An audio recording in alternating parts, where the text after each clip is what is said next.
One of the things I liked about Kamala Harris was the approach she took to Trump before the presidential debates, saying that he's not a serious man, but what he represents is very serious, i.e., the threat that he represents.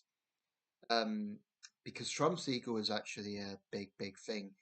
Um, I love Donald Trump. I think he's a toxic character, but it cannot be denied he has probably been the central figure of US politics for the last decade, right?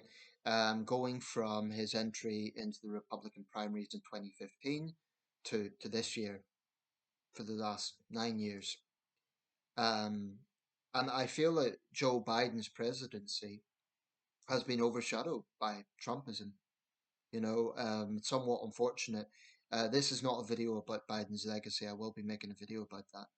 But it's almost like Biden, as president of the United States, has almost been obscured by his predecessor. Like the dark shadow of Trumpism is there. Um, so Harris was right to sort of take that approach of don't give him the ego, don't, he wants to be the central focus. Now, in her campaign, she does talk about Trump, but she talks about a lot of other things. I like that. Uh, it's not a flawed campaign. I mean, it's not an unflawed campaign. Um, I think she needs to, for example, have a rally in Arizona, really, really touch on issues like immigration and the economy, because as much as I agree that the democracy thing is very important, it's not the major concern for most voters. So the economy and immigration are the two big things that I think she needs to prioritize in the next month. The democracy thing, it's important, and I'm not saying the Democrats should be quiet about that, but I don't think they should necessarily make it the main focus. Um, but I want to talk about JD Vance because so much is about Trump. Well, the people around him, I have to say, I'm quite critical of people who aligned themselves to Trump for a long time, and then at the last minute they sort of saw the light and said, "Oh, he's awful." I'm thinking, well, why did you serve him? It's not like his personality was a new thing. It's not like his his years of lies and toxic tweets and all the rest of it. It's not like that suddenly came. So I'm a bit critical of those who served Trump, and then kind of saw the light a little. It just shows how awful his presidency was. No presidency in modern times, probably you could compare it to some of the corrupt administrations of the 19th century, but I can't think of any presidency in modern times that had so many turnovers of cabinet positions in one term as Trump did. And 40 out of the 44 cabinet members have turned against Trump. That is incredible. Um, you know, in a normal presidency, there'd be some that would be critical of the boss, but not to that extent. It's like everything Trump touches is toxic. I just saw a thumbnail of a video. I didn't watch the video, but it said the headline was Rudy Giuliani's daughter talks about how her father's life fell apart due to Trump. I mean, that's an example. He was someone who was reasonably admired. He won Time Magazine Person of the Year in 2001 for his efforts through 9/11. But he is, talk about fall from grace. Giuliani is just now another Trump apologist, another Trump lackey. That's what he will be remembered as, I think, more than 9/11, unfortunately. Um, but anyway, JD Vance is a strange one because he was an ever Trumper. That's well known that he was constantly criticizing Trump, and he even apparently compared Trump to Hitler. The Lincoln campaign, what Project Lincoln, the Lincoln Project, that's their formal title. They have some very slick and important ads, I think, exposing Trumpism. But one of them was kind of this sexy female voice, talking to Trump like, watch Brutus, and talking about Vance, playing up to Trump's paranoia, I think, and his erratic nature. Basically saying, this was a guy that spoke against you all this time. Um, and I think that tapped into something. Now, I made a video about the vice presidential debate, so I'm not going to talk at length about this, but it is worth saying a few things. Firstly, it has to be said Vance done better than many expected, better than I expected. I honestly thought he would come in there like a sort of smug frat boy and, come out with the sort of things he's been coming out with during this campaign. But he was polished. He came across as calm, smart. Uh, I think he was wrong in a lot of his answers, and he told a lot of barefaced lies. But he done what he had to do for the MAGA base, right? He and he done what he had to do in terms of not being set into a trap. Instead of putting out that nasty persona that he's been associated with, there were several points where he came across as compassionate. I don't know if it was sincere or not. That's what he done. When Walt spoke about a 17-year-old son witnessing a mass shooting, Vance kind of reached out, and it was quite a civil debate, which was refreshing to see. But I don't for a second believe that JD Vance is a decent man. I think he's despicable, actually, considering that he has, you know, agreed to be Trump's running mate. I mean, that really has to put question marks on someone's moral compass. Agree to be the running mate to someone like Donald Trump after everything that has happened. Never mind the fact that his predecessor, assuming this campaign wins and Vance becomes vice president, his predecessor literally had Trump supporters calling for him to be hanged. I mean, that was literal. When that question was asked, I think by Jake Paper, Vance just dismissed it and said, oh, the Democrats are desperate. But that's an empirical fact. The rioters, the insurrectionists in Capitol Hill, that's what they said, hang Mike Pence. So does Vance not have any concern that, at one point this could turn on him? I think, well, I'll talk a little bit more about the debate. A lot of people were saying Vance won it. I don't think it's so much that. He didn't do badly. I'll give him that. He was slick. Waltz did look, in terms of the optics, talk about the split screen thing, Waltz did look more uncomfortable, I have to admit it. Um, I think he had better answers, actually, for the most part. But the body language, he looked more uncomfortable. Vance looked very relaxed. It wasn't a great night for Waltz, but it also wasn't a disaster. And I don't like how even some Democrat sources kind of say, "Oh well, he didn't have a great night," or like they're sort of. I mean, immediately on CNN. Although I suppose this is a way for them to say, "Look, we're not biased to the Democrats." They immediately were sort of saying, "Oh well, Waltz, that was he messed up that moment, the thing about Tiananmen Square," and he did. But Waltz had some strong moments. I definitely think he won the gun debate. I mean, Vance, he was speaking about compassion, but what stood out for me was the point where Walt said, sometimes it is just the guns. Um, the Republican record in that, not just Trump particularly, but not just Trump, um, the Republican record on gun violence is appalling.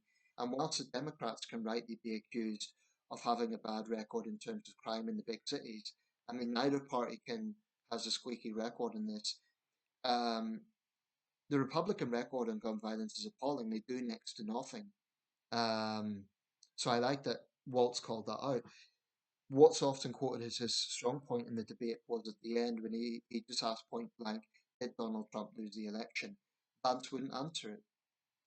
Waltz said that as a striking non-answer because it was. Vance said, oh, we want to look forward, we want to look forward. Um, but that doesn't really tap into what the Trump campaign has constantly been regurgitating. The Trump campaign isn't looking forward. It's still whining about the last election. And Vance is facilitating that. So I think that was Waltz's strong point in the night. Now, apparently, both men actually elevated in this debate. According to CBS YouGov poll, Waltz went from 52% to 60%, Vance from 42 to 49. So Vance improved his own standing, but Tim Waltz remains more popular. So I think it's wrong to just dismiss him as losing this debate. If polls are to be believed, and we should always take some caution with them, then Waltz certainly didn't lose the debate. It's just that Vance didn't lose it either. I think that's the best way we could conclude it. Although I definitely think that Waltz had stronger arguments on a lot of the points.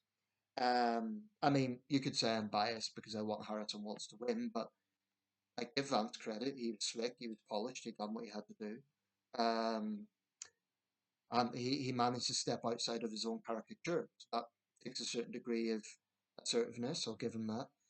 Um, but what is the deal with JD Vance? I mean, probably Harris and Waltz will win this election.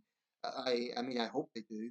Most polls seem to suggest that they are probably going to win, but there is also, this isn't a consistent thing. There's other polls that suggest, for example, Trump remains more popular on the economy and immigration. Um, so it's important to be cautious with polls. Um, but let's say the Trump campaign loses. We'll see what happens with that, if he throws a tantrum, if there's more violence or what. Where does that leave JD Vance? Well, firstly, I hope that Musk is humiliated. I hope it wipes a smug look off his face, because he's gloating about his support for Trump and all the rest of it. I mean, just to see Musk disappointed, I would relish that. But JD Vance, and he's only 40 years old. He's a year older than me, and he's running to be vice president of the United States. He'd be the youngest vice president, I believe, since Breckinridge, way back in the 1860s, if I've got that right. Um, so in politics, he has many, many years ahead. I think a cynical side of me thinks that deep down, JD Vance knows Dozy Donald is a liability. I think he knows that Trump probably won't win this. So it's probably a cynical way of raising his national profile. Certainly, JD Vance is more famous now than he was a year ago. I mean, a vice presidential run will do that, even though people naturally don't pay as much attention to the running mates as they do on the main nominee. It still will raise their profile. The same with Tim Walz. So I suspect that Vance is basically aligning himself up for a presidential run in 2028. Even then, he'll only be 44, or maybe even 2032. Other people that have been named as possible Trump successors, like Ron DeSantis, have now their star has fallen. So Vance's slick debate in the vice presidential debate might align himself with the Trump base. It's almost like I think he's thinking he could be the next Trump. Often Ron DeSantis was aligned with that. There may be something in that, because Trump cheerleaders might think we want Trumpism, but we recognize Trump is getting older. He's 78. He's not always stable.